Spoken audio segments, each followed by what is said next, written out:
Welcome to Coffee and Pizza.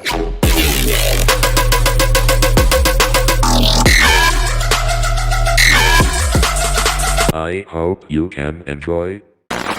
Welcome to another episode of Coffee and Pizza. And from today, we have someone very, very, very special from Canada. But we're going to listen for it later.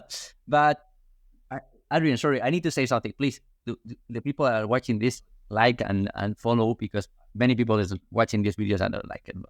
But anyway, Adrien, thank you very much for coming here. It's a pleasure to have the I know you, but can you introduce yourself with your Yeah, highlights? sure. I can do that. So, hi, everybody. Well, like I said, thank you for the invitation. I'm very happy to be here. Well, currently, I'm living in Montreal. So, it's been 4 years now. I'm here as a penetration tester. And yeah, so before that, actually, I come from France, where I did all of my studies. And yeah, so I moved in Montreal for a new country and the cybersecurity too.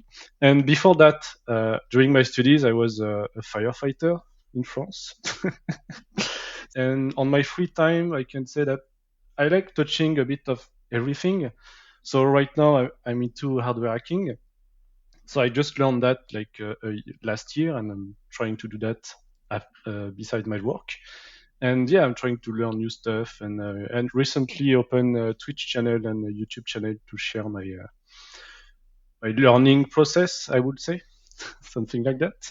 That's super cool because I believe we need to start to communicate more with the community because I believe sometimes like the people in cybersecurity are like, okay, this is my secret. I want to be famous with my work, with my another way. Like, sorry, but you are not a rock star. You are helping people because that's something many people forgot. We are here also for help people, not for help companies. Like it's like something like that. But Also, well, in my case, I was learning with the community and what the community shared. So I guess like it's fair to share again what you learn and what you are going to learn with the community. It's like a circle, I would say. So yeah, totally right. That's why I have this podcast too, because yeah, I have the possibility to speak with everyone and have the possibility to share experience and stories like your story. And what's funny because you was firefighter, and that's super yeah. cool because you are expert in when something is burning, you can turn off. Yeah, it's like if I'm doing a penetration testing and the data center is burning, I can then take the trying to extinguish the fire. So it's pretty handy. Totally. Okay, I'm gonna start with the first question. My Yeah. first question is like, and I believe it's like we're gonna start with the beginning. Like you are come from France, Yeah. but you come from Paris, for Montreal, for Mm. Yo, yeah, it's a long story. I can start. So actually, I come from a part of France that there is nothing, and I can start with my studies. So first, I was studying security, but like more physical security, right. like guard the facilities, and I was also learning well, firefighter stuff, police stuff. So yeah, nothing related to cybersecurity actually, nothing at all. And yeah, so my family was like everyone was in the firefighters, so it was a logic path. And yeah, so that was the high school. I don't know the equivalent in English in French, but yeah, I think it was high school. And after that, well, I had two choices. The first one was, okay, maybe I should continue in security, physical security, and then sit on a chair and doing the security for a company, or maybe I want to continue with something that I like. And then I saw a study for computer science. So it was not still cybersecurity, but basic computing like programming and networking. And then I just continue there. That was fun. That's where I meet my wife, and we are still together, thanks to school. And yeah, So at that point, I moved from the campaign, not the city part of the France. Yeah. I moved to a bigger city. Yeah, you was living on outside. We can say the Yeah, small like village, the something like countryside. that. Yeah, yeah, Exactly, the the countryside. countryside. I was You are a looking for the. countryman. We can say. Yeah, Yeah, that's exactly. cool. That's cool. And I moved a lot for a countryman. At this point, I was like, it was 2 years learning the basics of programming, networking, and I focused on programming, so doing some development and stuff. And after these 2 years, I was very like not motivated anymore. I was kind of feeling lack of motivation. I don't know. But then I was with my wife, and then she was like, "No, no, there is um, a diploma in another big city, Dijon, if you know the moutarde." Yeah, the Jean Paul Star, of course. Yeah, the moutarde, exactly. And yeah, no, it's there is a new what's that diploma for still computing science, but more in management style. So I was like, okay, let's try private school. I'm going to take a loan, YOLO. And so we moved to Dijon, and there, during that school, I have some pen testing course from a guy that was showing us how to perform pen testing and what was actually pen testing, because I had no idea that was a thing before. And yeah, doing that course, I was like, oh, that's what I want to do. Yeah, I'm a bit boring about networking and programming, but no, I want to do some pen testing. That looks fun. And it's kind of a combination of everything, and then you can destroy stuff too. Well, that's what I thought in the beginning. And yeah, so I was like, okay, I want to do that, but I took a loan for 2 years. It's only the first year. And then with my wife, we was like, okay, let's find another school that's going to be mainly on cyber security. So we moved to another school in the north of France. But before that, we had like foreign internship. So I went to Poland for 4 months, I think, something like that, For to Poland, validate. you mean? Yeah, for Poland, Yeah. from Warsaw. That was pretty good. And after that, we moved. Yeah, We know someone from Poland. It's coming from yeah. the last episode. The people are gonna see the last episode. If you Oh yeah, want to know from someone from Poland, go to the last episode. Continue, Mentor. yeah, yeah. I know what who you are talking about.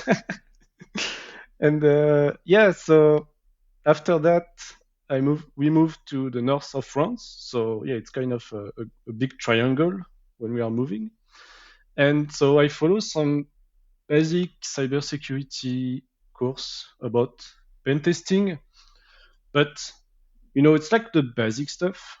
So you had to work on your own to be curious and learn everything from the internet and trying to do stuff, because they are going to teach you the basic, but if you want to be good and really work on that field, you need to spend a lot of nights doing what you like and learning actually. So yeah, so north of France, and then after this one, we finished with Paris, 2 years, with also cybersecurity to like close the studies arc. And then yeah, in Paris we also learned a lot of stuff in cybersecurity, but like I said, you need to learn on your own also what you like and how to improve on your free time. And yeah, after that, we moved to Canada because we had an opportunity for pen testing and in Montreal, Quebec, and that's where I am right now. I'm still here after 4 years in Canada. So that's a long journey. Yeah, that's cool. But also, it's good because you have a lot of stories to explain to the people. Oh yes, yes, yes, exactly. And that's and sure when the people listen to your story, you're gonna have some questions, and I'm going to start with these questions because one thing that's coming to my mind, the first thing is like, okay, you come from firefighter, but finally you go to coding, and how do you discover this world? Like how you can arrive to say, okay, I want to move from mm, for firefighter and this wall because I this the wall of RU was before it's like a little movement, and now it's in front of your chair. Like, okay, it's the people don't understand. You can have it in front of your face. You have a entire wall when you are in hacking because you have many things to do, but many people don't understand that. But and most of the people don't understand that's having this kind of job, right? Like it's Yeah, it's yeah. it's like firefighter, police, or whatever. Then how you arrived to this world? Like how changed your mind to go there? I was I'm still like a geek, so I'm playing video games and touching the computer like since since I'm a little, And I don't know. I think I was not ready yet to start working, right after school, and I was maybe like curious. Just I was just curious of okay, like IT, networking, programming. I was like, okay, I'm I'm going to follow this path because I like video games. I like anything related to computers. So maybe that could be a interesting path, and maybe I will find something that I like here, and not like I didn't like firefighters, but like I wanted something else. So that's why I was like maybe it's like some kind of a challenge, and also well, that's not nice for my teacher, but a lot of my previous teacher was like, no, no, you are not going to continue school. Just stop there and uh, start working. Don't continue school. So I was like, yeah, just watch me. So yeah, that's how I end up in IT first. More like curious, yeah, just how things works and yeah. That means you wasn't was a you wasn't a good study guy, right? The school is Yeah, not for you. Okay, but I was like it's average, like I was working, but not really. So like my notes were like very average. yeah. I understand totally what you say because but I know many people are the same. I know many people like the same feeling like you because we have a different mind most of the time when you are working in cybersecurity. Yeah. But the bad thing here is like most of the companies don't understand that, and most of the companies asking you for a bachelor's degree of Oh yes. engineering and asking you for many many many stuff, and it's like, okay, I don't say this is not useful. And of course, one of the people I know, maybe more talented because I know Carlos Podop, he's the GOAT, he's crazy. David Melendez, it's incredible. And I know people very, very talented with master degrees and PhD, many, many, many, many stuff behind. But also, I know people very, very, very talented with any kind Yeah. of study. We can say like Kevin Mitnick, I believe he doesn't have nothing, right? And the thing here is like I believe the companies need to start to understand, and most companies are starting to understand because if you see the Department of Cybersecurity, the Department of Security of United States, before it's asking you for degrees, and now it's not asking you anymore, and that's a good starting point. But also, I understand the companies need to have some paper to show, like, okay, what are you doing, and most when you are arriving to team leader or CISO or Chief Information Security Officer and something like that, it's normal asking you for these degrees and whatever. But anyway, it's different because I know many CISOs or many chief information security officers don't know nothing about cybersecurity. But that's for That's another another one. topic. Yeah. That's we can talk later. Yeah. But the good thing is like you start in the I believe from the basics, right? And for me, coding is not something ready for me. I am terrible at coding. I the most terrible thing. I try always to study JavaScript. I improve my skills in JavaScript, but I'm Okay. terrible in JavaScript, and that's terrible because one of my fields, my expertise fields, is like weapon testing and this field, and you need to know better. But I try to improve myself. But anyway, and what coding do you start to study when you were starting your career? Well, the first I start by learning the algorithmic logic. So it was just a pen and a paper. So the teacher was yeah, actually that was good. The teacher was not really good, but the studying process actually was great because we start by learning the logic behind. So, for example, they give us a text and they say, okay, try to translate this text as a code, but not a real one. You're going to write by hand on the paper, like, okay, I'm going to print that, I'm going to do plus plus that. So you start by doing that, and then once you know the logic behind how it actually works, how the loops are working, or the condition, everything, well, you start by learning. On my case, it was PHP and C sharp, and then you start to understand, oh, okay, so this function is doing that, so I can use that. So actually it was a good exercise. So if you know the logic behind how it works, uh, I mean, you won't have any difficulty to learn a new language right after that.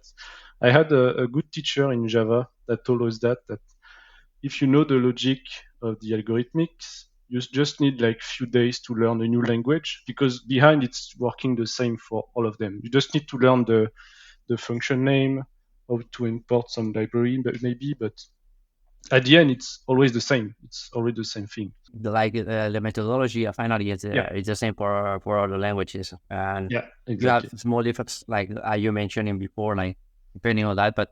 But from there, like I believe, or I think, like, was super useful when you start to when you start to create your career as a pen tester.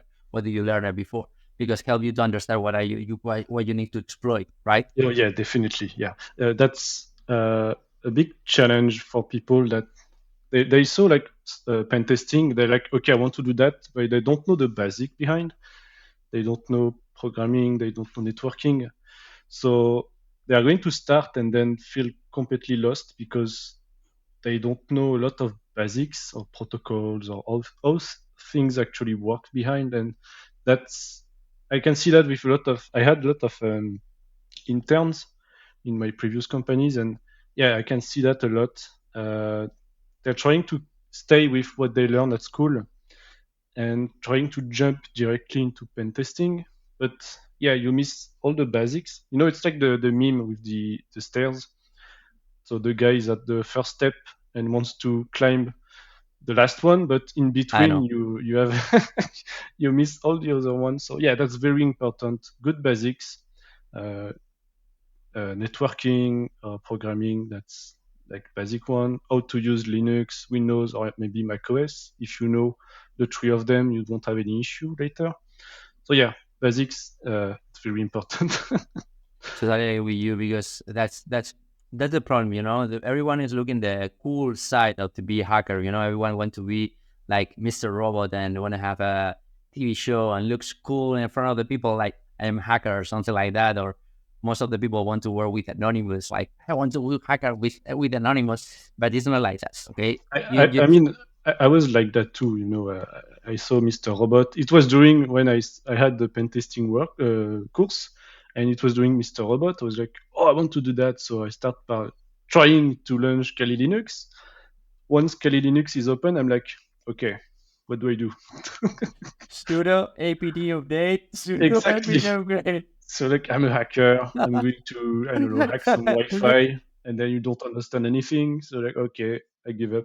Then you start to understand the basics behind. So yeah, But you look like hacker when everything is yeah. working, right? You can take some pictures. Yeah, hacker, the hoodie, and that's it. Totally, man. And you start to, okay, you start your career as a cybersecurity, or learning, or try to learning about cybersecurity. And where do you start then? Like, do you start in a company, or do you start by yourself, or Well, I had some good base from school, but mainly it was learning how, like for example, if you want to do some web pen testing, you are going to learn, okay, so how actually a server is working, how the client is working, how the web protocols. So you are going, yeah, to learn every basic one. Um, for more advanced stuff, well, not really advanced, but I had a good help with. Yeah, it was try Try hack Me. me? Try Try Me, hack yeah. me, yeah. That one was really good. I, I was kind of sad that I didn't know that one before. But yeah, Try Me is very good. It's, I think, it's not free. You have some free lab, but you need to pay some stuff. You But have actually, some free tire with a Jaime, and also I had the box. Yeah. And if someone, I believe I have some discount codes in the description below. Description. And yeah, so TriPe is very good. Xbox also, but I wouldn't recommend Xbox for beginner. But no, right now they have the academy stuff. So yeah, but if you want to do the lab Xbox with pawning the machine, I guess you can do that if you have some basic knowledge of pen testing, some attacks, how things works. And then if you want to learn pen testing, you can check the Xbox, but check the write-ups from people. That helped me a lot. So you can build your toolbox, your methodology, and you can see how people are thinking behind the application. So, and also take notes of everything. I'm taking notes of like everything that I don't know, everything that I learned. So at the end, it will be your knowledge database. It's very important. A lot of people are not taking notes. I don't understand. I don't take notes. You don't take notes? Okay. Never. You know what I do? I record my screen. Oh yes. But yeah, it's still some notes because you can check later what you did, and yeah. But a lot of people think, okay, you're working in pen testing, so you know all the commands, you know how to do anything. No, I mean, I don't know all the commands by heart. I'm going to check my notes because sometimes, there is an option that you don't remember. So yeah, you are going to check your notes, or maybe a small Google, Or Chat GPT, because today, ChatGPT, yeah. Chat GPT today, like few months ago was crap, but today it's better for do you want to ask something like about some cybersecurity stuff. Before Yeah. was super tough, like it's impossible to get some information. Maybe you're gonna get it, but you need to do a lot of prompt engineering. But today it's very easy. You want to ask something like, okay, how I can do this? A few days ago, I did. I don't remember how to do SQL injection with the token, and thanks to ChatGPT, remember me how to do it. Because it's super difficult. It's super difficult to know everything. And Yeah. and that thing is very useful. And also have another EAS or LLMs for do hacking. But we can talk about this in the future. Yeah. And No, you're right, because a lot of people think that you need to know everything, but you can't. You can't know everything. So, and exactly. if someone is telling you that he know everything, that's not true. we can say something like, I always try to explain to the people, when do you believe you know everything? Like appears a new vulnerability 9.9 critical, and that's the case of yesterday. Like new vulnerability 9.9 critical for Linux. 9.9.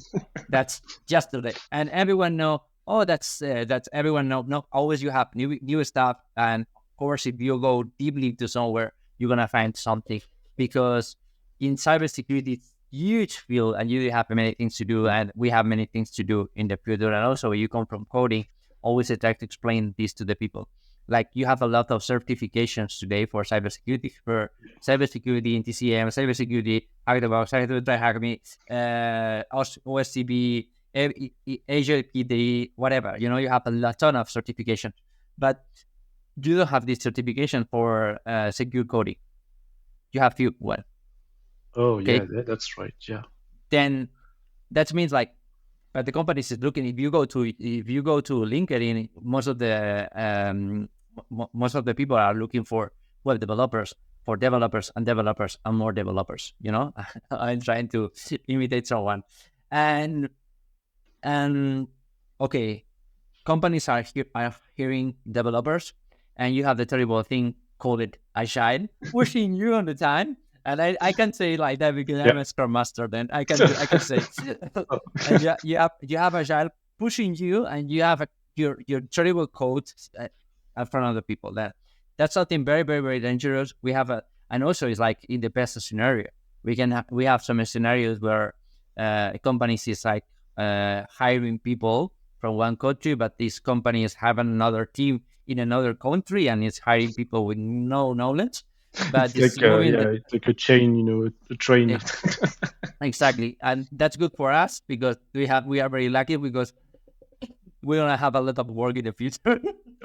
Yeah, I was thinking about that also with ChatGPT because a lot of people may start doing some coding with ChatGPT, but they won't really know what they are going to pass in the application.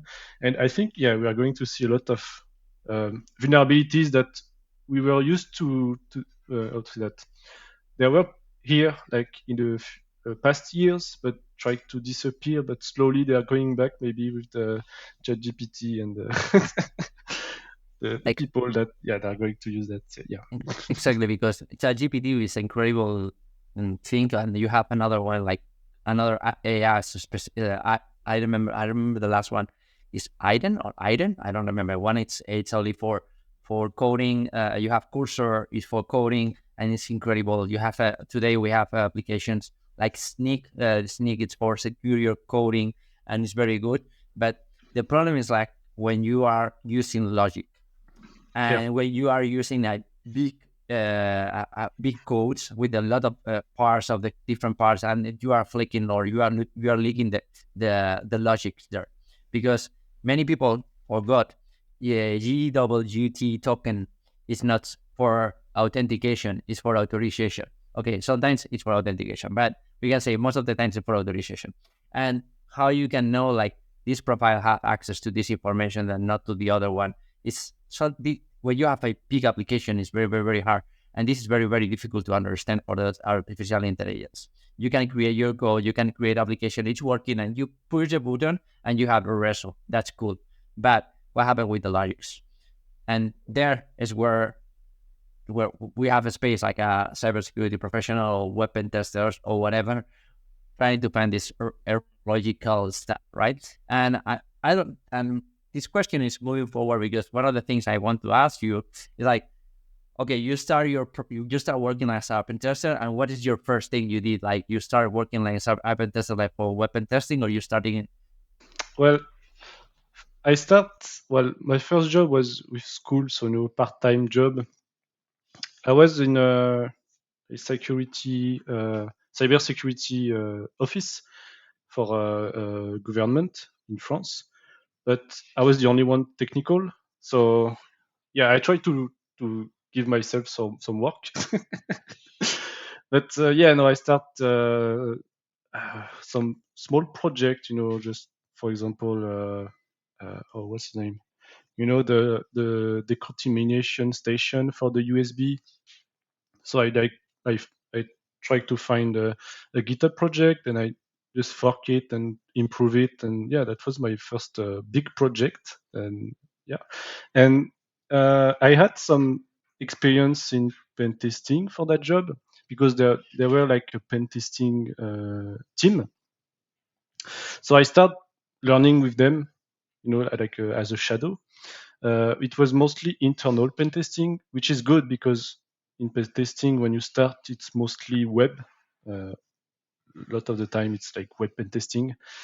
But then after that, so that was the experience I needed to find a real pen testing job. So that was very helpful. And then after that, I was in a consulting company. So actually, I was doing everything related to offensive security. So web pen testing, internal pen testing, yeah, like everything. So that's pretty cool because you can learn all the different field, and you are not stuck with only web, which can be sometimes not boring, but for some people, yeah, some people don't like web that much. But yeah, I have I don't have the regular myself the regular path in pen testing, and I know that I was pretty lucky. But yeah, in general, pen testing you are going to start with web and for a long period of time. So I would recommend if people are interested, start with web, but next to outside of work, try to like create you some labs for internal pen testing, playing with Active Directory, Linux, Windows, and doing some stuff, trying some exploits, and that will be very helpful if you want to jump to another company that can allow you to do some internal pen testing because internal it's pretty cool. that's that's so cool. At least from your point of view. Yeah. From my point of view, yeah. Yeah, but Yeah. what do you think about? I understand like many people it's focused more on weapon testing, and I'm gonna explain you why. Most of the companies and most of the products is moving to the SaaS platforms, Yeah. and that have many sense. Like, for example, I believe like in 2 years, um, Microsoft is thinking to remove Active Directory in the servers On and the on create only premise, yeah. on premise and go to on cloud. It's very difficult because the truth is like most of the companies today is doing the rollback from the cloud to to Yeah. to to your office, and it's very difficult to live because I believe like the problem is something was talking the last week with my company. It's like, okay, if you want to move to the cloud and if you want to do it in the right way, you need a professionals. And if you want to move, like, okay, it's not the because many people is thinking, okay, I want to move to the cloud. I take this server with these capabilities, maybe 2 gigabytes of RAM and one CPU, and I want to do the same in the cloud. But it's not working like if you want to do something cool, you need to create containers. You need to know how to use containers, how to escalate containers, how to work with containers, how to create a hybrid infrastructure in your home infrastructure can escalate to the cloud because this is the cool part. But don't have professionals able to do like that, and the professionals able to do like that, it's making a lot of money.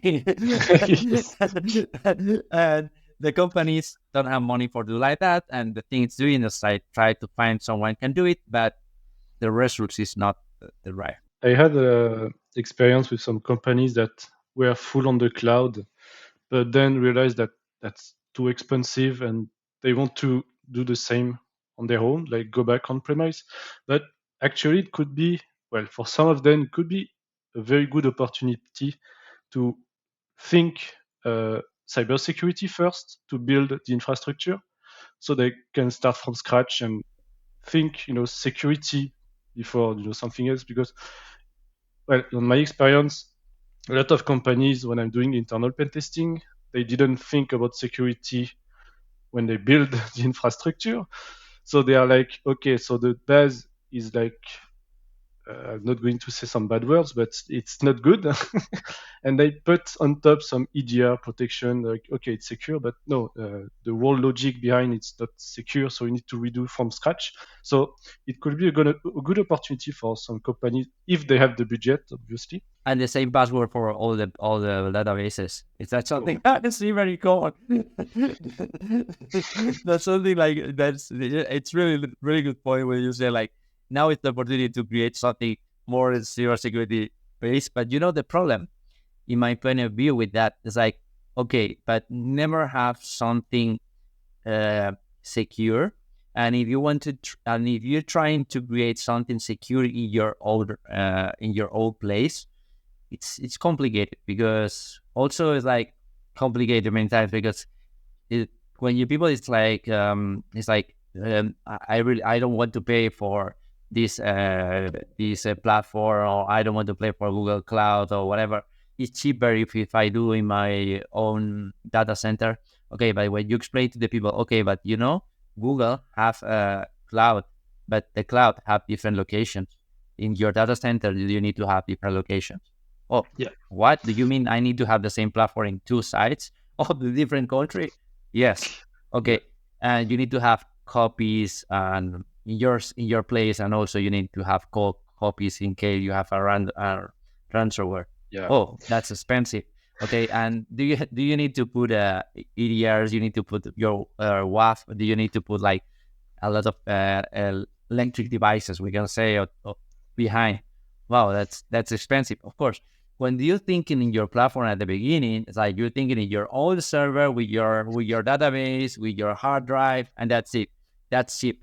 And if I want to replicate the same in the cloud, maybe it's like $500 monthly. And you do the numbers and say, why? I was paying for this server in my infrastructure 100 euros, and now I am paying 500. Okay, because you are paying for this stuff, and Yeah. most of the people don't understand that.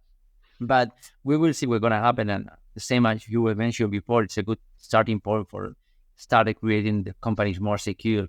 But in my point of view, the bad thing here is like most of the companies finally, it's how can I say, it's trapped by Microsoft. And the problem is like, okay, Microsoft put the rules, and Oh yeah. the day Yeah. the day Microsoft say, okay, I'm gonna stop to do support to Windows Server, that's gonna be a terrible day for many companies. Oh, I can Then imagine that. Yeah. that's something it's happening. I believe like WSUS is like in 1 year is like no more support anymore, and Even it's like Windows 10, and there is another one. Well, I think Windows 10 is this year, October, no? 2026, I believe. 6? Okay. I think so. We can check on internet, but if not, the people go to internet later. I'm Yeah. gonna check it. Put that in the comments. Exactly. Put in the comment below if you know it. But that's something. Is like we'll be safe. We'll be funny. See the result, right? Because Yeah. well, with you and now you imagine to create your own infrastructure zero trust. How you can do like that? It's not Yeah. easy. No. That And if if you you don't want. have the right people behind also for that, yeah, it's going to cost you a lot. Exactly. That's something I try to explain to the people. Like, okay, you create your infrastructure zero trust, and it's like, okay, we come back, all right. If we go into the whole cybersecurity point of view, where we have different cycles of or stages of cycle ones. This is like inside, outside, intranet, or whatever. It's easy. But if we try to create infrastructure zero trust, and everyone knows today zero trust is more secure than everything, then going back to your story behind, it's like, okay, you start into your career as a pentester or a pentester. After that, you move to infrastructure, or in that moment, you was living in France, or you moved to Canada? No, I moved to Canada. So Okay. I had some internal pen testing, but not that much in France. But no, the most of the cool project was in Canada, Montreal. I would say, yeah, that there's a lot of work in cybersecurity here. Some companies, yeah, they need help for their security. So no, there some really cool project internal pen testing. Yeah, I did that mostly in Montreal. Yeah. That's a very good point what you say. Like many companies is looking for professional in cybersecurity, but this is not only in Canada. It's around the globe. Yeah. Like many people is looking for professional in cybersecurity because don't have many professionals in cybersecurity.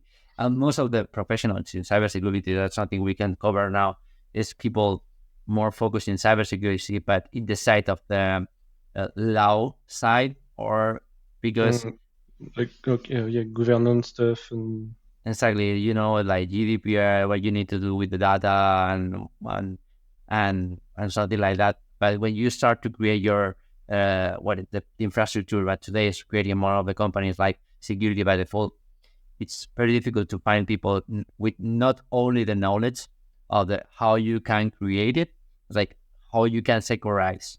Because one of the things of many companies are doing, it's buying products, you know? yeah, yeah. I definitely, yeah. E- ex- I saw and that a lot here also. They want products. They don't want to touch anything else in the infrastructure. They just want to purchase the miracle product that's going to secure them. and that's something I was talking with AG Moore in one episode or two episodes behind. Is like something I like to do is like create infrastructure like brand agnostic or something like that. Because today you can work with I don't know, Microsoft. Tomorrow you can work with Netscope, or tomorrow you can work with another company, because the company doesn't matter. The infrastructure is created in the good point of cybersecurity point of view. But today the problem is like many brands is buying products, don't know what is buying, and sometimes it's not using the capabilities. I Yeah, know today you have the big companies is behind of the companies trying to use everything and every detail. I don't know the name of the figure. Like some companies have someone is like helping you to use all the capabilities of the software, or you can leave, or you can use another platform trying to get the customer. but it's not like that because we know not have any infrastructure secure, and every infrastructure have problems. And we can see two examples I can give you. One of those is LastPass. LastPass is a password a password vault for use it for many people and was hacked. Yeah. Imagine, do you have your password vault in LastPass? What are you gonna do? Well, you can pray. You can pray or you can move to another one. But if Yeah. your infrastructure is based on LastPass, it's gonna be difficult to move it. Yeah. Or your architecture is based on LastPass, it's difficult to move it. Or we can say another example, CrowdStrike. Okay, I understand CrowdStrike is a very important platform. CrowdStrike have everything. CrowdStrike, it's maybe we can say that the top of the cybersecurity today, but maybe tomorrow they're gonna be anymore. You come from the background like me, like you remember Cisco. Cisco was the top of the line, but today not many people, many companies are using Cisco. Is moving to another platform or price or many things. We have a new kids on the block like Fortinet or Palo Alto is creating new WatchWire or many brands, right? And the problem is when you have the contract with a company or this company having a problem like CrowdStrike, and I believe it's not a problem for CrowdStrike because I believe, in my point of view, CrowdStrike did the things in the right way. The problem was the people with the updates of Microsoft, but that's something trying to help, and we can talk in another moment. But the problem is when you are creating your platform based on a brand, and that's something is very common. You can see. I don't know if you see every day in your Oh, daily yeah. work. Yeah, I saw a lot of company that's based only on one product, but lot of the time also they are going to how to say that, have multiple product. Like they're going to purchase one product that is not well configured or they don't master the product very well. So they are going to purchase another one that actually can, like the first one can do it also, but they don't know, they don't want to configure it. So yeah, it's like it's like a multiple of products that actually at the end you like your SOC analyst or your cyber analyst are very lost because they have 3 or 5 different console they need to check. So yeah. Yes, and also we can move to another important point. And you was working as a web application, web application tester and web pen tester. And it's like when you arrive to the web application firewall, like many companies say, no problem, we can do some coding or whatever we want to do because we have web application firewall. We use like whatever F5 or whatever brand do you want.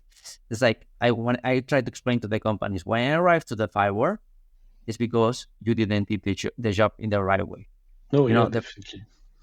if with one script or some cross-site scripting, I can arrive to the web application firewall, it's because you are not implementing the good code techniques. Because that's be fixed or detected at the meanwhile I'm doing the script or try to do the injection, the payload. If I arrive to your firewall, that means the moment your firewall has a vulnerability, I'm going to arrive Mm. to the end of Oh, your yeah. company. It's like the final barrier, you know. If one Exactly. day, yeah, it's going to happen. So yeah. And that's something, coming back to the beginning of the conversation. That's something I want to explain to you before. Like most of the companies are hiring as cybersecurity professionals or professionals in coding or coding secure code professionals. Mm, yeah. And today, same you were mentioning, I believe that's very smart point of view when you say um, we have a lot of work in the future because many people are using ChatGPT or artificial intelligence for coding, and Yes, that yes, we're gonna yes. we're gonna we're gonna find a lot of vulnerabilities. I am agree with that. Oh yes. And moving forward to that point, because I believe it's something interesting. Like, what do you think mm, about ChatGPT and artificial intelligence? Do you believe it's the future, or do you believe it's not at the moment? What is your vision in 2 years? Well, I can like say what right now on my usage because I use it too. but I mostly use it as a tool. I don't know. You start to have an idea of something. You use it as someone that can help you to improve. Yeah, like improve like a tool. Not use it as something that you want to create from scratch. Anything. I think. Yeah, we need to learn how to how to say that to deal with that one, because in the future I think like it's we are a lot of um, software and stuff, they are going all of them are going to have that chat gpt like application. It's going to be everywhere, and we are going to find new attack path, I would say. Well, we can Yeah, already saw that with some people that are going to hack some chatbots and stuff like that. So that's only the beginning, I think. So new attack paths are coming. We still don't know them yet. new And attack vectors, yeah, and new of attack course, vectors. Yeah. something we will have. I ensure with that, and many bad actors, we can say, is using today artificial intelligence, and that's something I want to. That's why it's coming the question. You work as a pen tester, and you are working with companies, and I don't know if today you are finding when most of the cases, I don't know in Canada, but in Spain it's something like that. In other countries, I know it's something like that. When some company is hiding up and testing, it's because someone hacked the company before. I don't know. It's something that's happening also in Canada. I would say yes, it's happened. Yeah. Like they had a breach, but they said no, let's do a pen testing just to see if you can find something.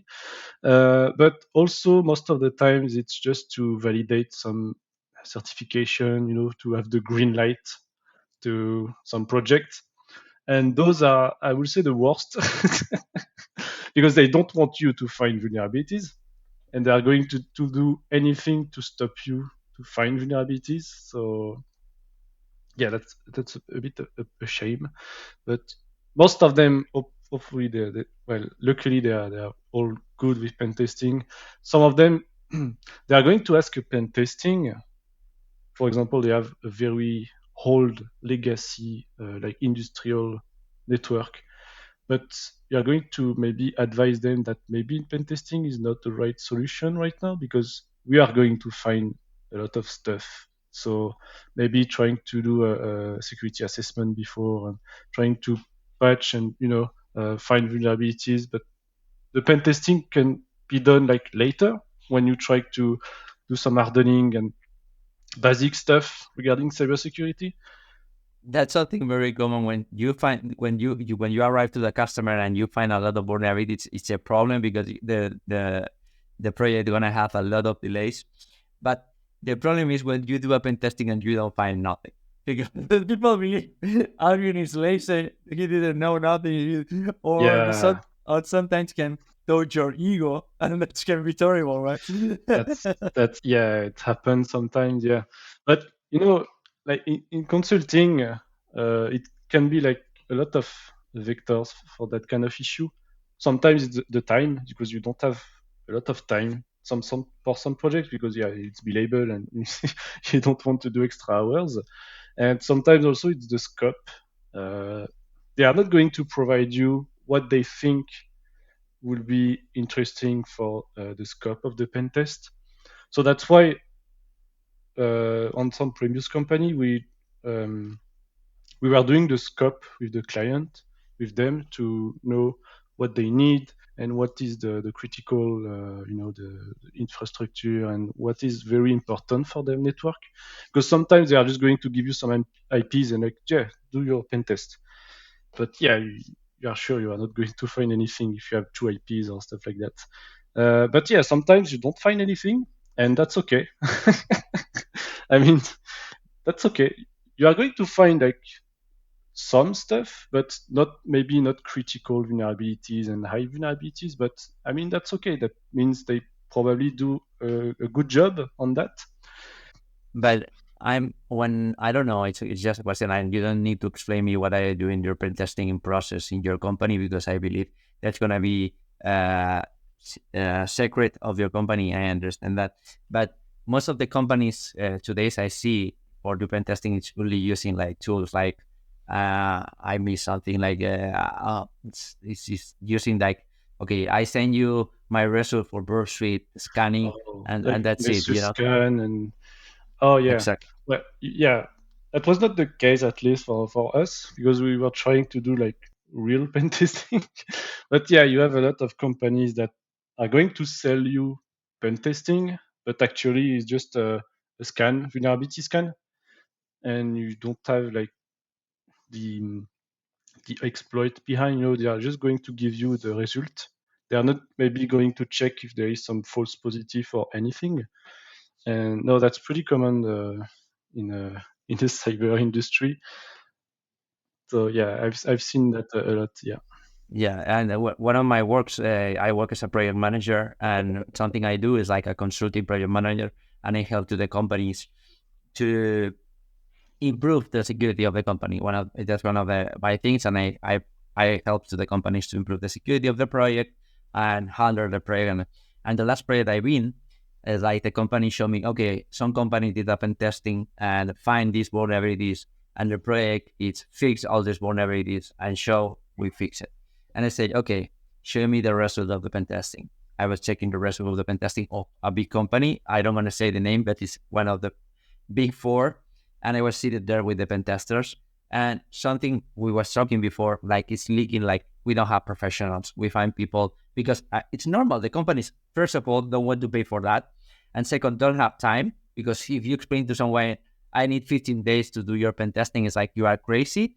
And if I give you the real price, because no one want to pay the price of a real pen tester for the pen testing, it's like crazy. And most of the time, the companies is put you there as someone with a junior pen tester with a scanner and give you the result and try to show you with a team lead that's the result of the pen testing.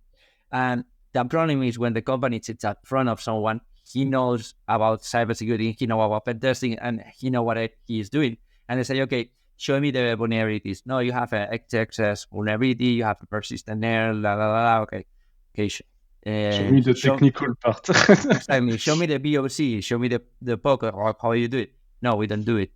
How do you know? Because it's the result of the scan. Then how do you can validate?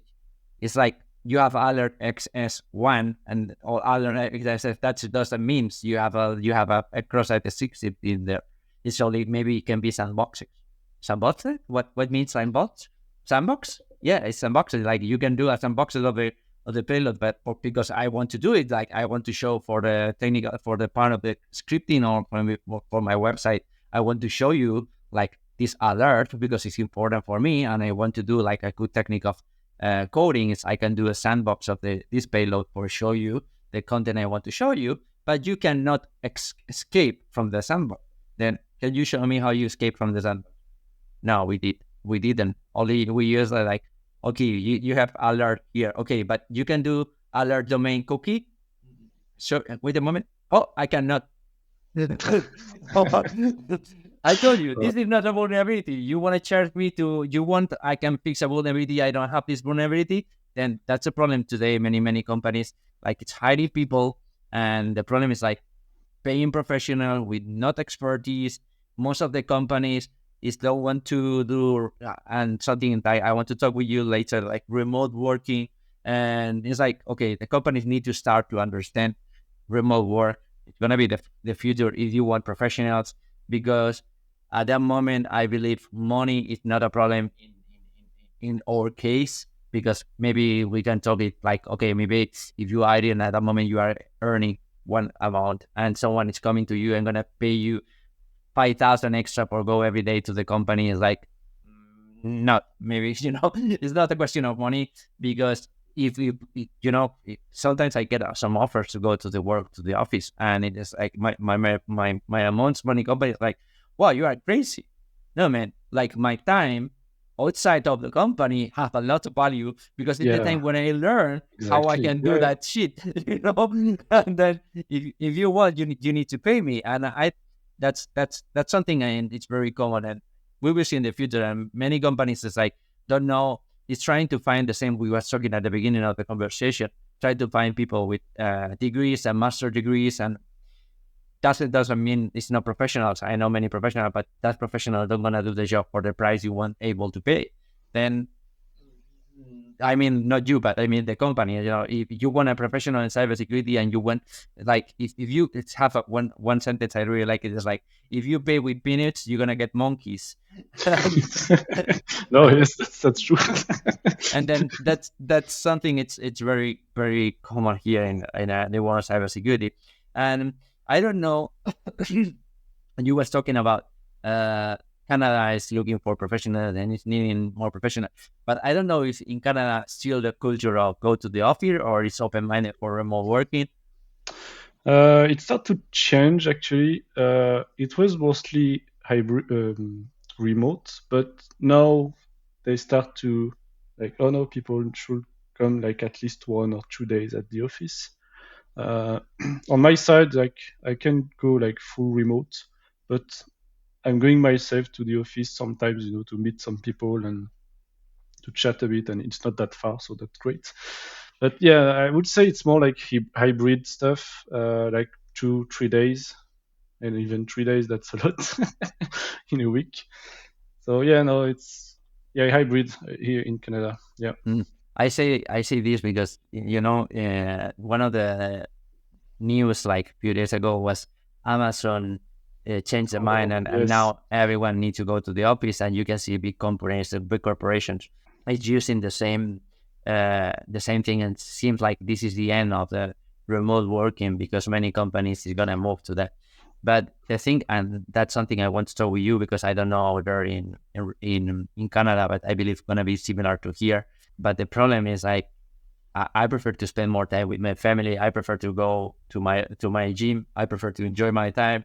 And it's not a question. It's not a question I go because something funny, at least here, you go to the office to do meetings with people is not at the office. It's quite weird. Go there for stay a lot, And everyone I don't know. everyone is remote on Teams, and you're the only one in the office. It's or your customers. For me, in my case, my customers is not in my country. It's in another country. Then when I need to go to the office, It's for the company culture. Yeah, I understand the company culture, but that's something I try to explain to the companies. Like, okay, I was team lead before, and something I like to explain to the companies is, okay, you want to create team culture, then the first thing you need to do is go to the office and do team working. Yeah, like exactly. You need to create your team. You need to, and don't go to the office to work. Go to the office to share knowledge, to know from one to the other, to create community. To eat pizza, something you can do like every 15 days, pizza day, and go to the office to eat pizza. Oh, yes. Talk about something you find in a customer, and you explain your knowledge, and that's something funny. But go to the office to only for stay there. And I don't know. That's the next question. I don't know if in here in Spain it's very very very normal. If someone is paying for a pen tester, you need to go to the office of the customer and stay seated doing the pen testing. I don't know. You have the same experience. I will say it depends of which type of pen testing. Mostly it will depend on the client, but yes, mostly they are going to pay, for example, internal pen testing. They want to see you on site because they are paying and they want to see, I don't know, some result. But or also sometimes you are going to ask, okay, we can install a VPN and we can do some stuff, but no, they want you on site. So there is two things. One, maybe they don't know how to install a VPN and they don't want to do that because they don't know. And two, yeah, they just want to see someone because they are going maybe to pay a lot of money for this pen testing, and they want to see someone actually on site doing that. But honestly, internal pen testing, I prefer doing that on site. It's way more fun because you can, for example, you are going to sit at some place doing your pen testing, and then maybe you are going to, walk around the office trying to see how people are working. Most of them are remote, but on the desk you can see a lot of post-it with password, a lot of this kind of stuff that could be interesting for the internal pen testing. We had some stories about that. We did some pen test on site. So like we took a car and then we like 2 hours driving for a pen test. That was too far. Yeah, but on site that was pretty fun because a lot of post-its, a lot of people are working. They are nice to you. You ask some question, they are going to answer you. Oh yeah, the default password of the account, that's this one. Okay. And the funny part is that, well, actually, the IT guys was not really into cybersecurity, so they don't really know how pen test is working actually. So he put us on a room with the other IT guys, and he put us on a desk that was the sysadmin, like the big boss, the sysadmin. He was on a vacation, so he installed us on his desk. And the funny part was that we did some stuff on the network that raised some alerts because they didn't tell us that there were like a SOC on site. Well, it was a remote SOC, and they didn't know what we were doing actually. So because the big boss didn't told them anything, so they start to freak out a bit and trying to like call the police almost to like, what are you doing here? Since you are here, we got a lot of alerts. Who are you guys? And do you like to use some software when you are doing penetration tester in the company? You use or you do manually? I like to use some applications to find all the some automation for understand the company Yeah, and get all the information as possible. yeah, yeah. I don't know if you use some application or some software to do like that. No, yeah, we are using sometimes homemade tools, but most of the time, yeah, we are doing that on the first phase, like enumeration, because our time is very limited, and sometimes the scope is like too much. So we are trying to find good stuff before the end of the pen test. So yeah, I would say the first part, trying to find a good target, those parts are going to be automated. And then once you get a target, you're going to try more manual stuff and more manual exploits. That's something very interesting because many people believe pen testing as a professional is the same as you doing a hack the box machine. And you say something very smart. When you are working as a pen tester, you have a time lot Yeah. Oh, and you yes. need to stay on time. And it's totally different. You are able to use all the automations you get, and you don't need to understand nothing because you need to know before.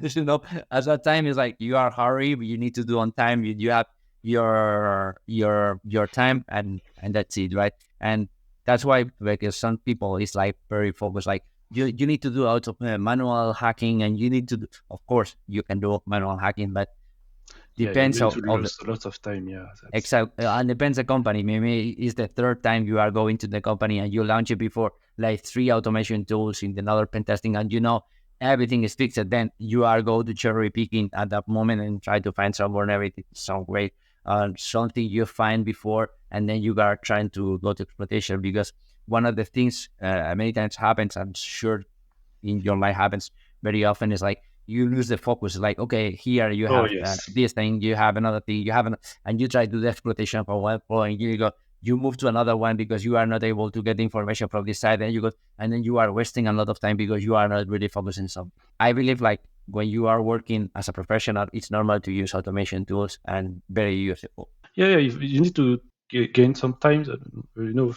Uh, you don't have unlimited ties, like you say. And It's not like hack the box. Like, okay, I'm going to spend all the night. The guy from the company will say, okay, we are closing, so get out.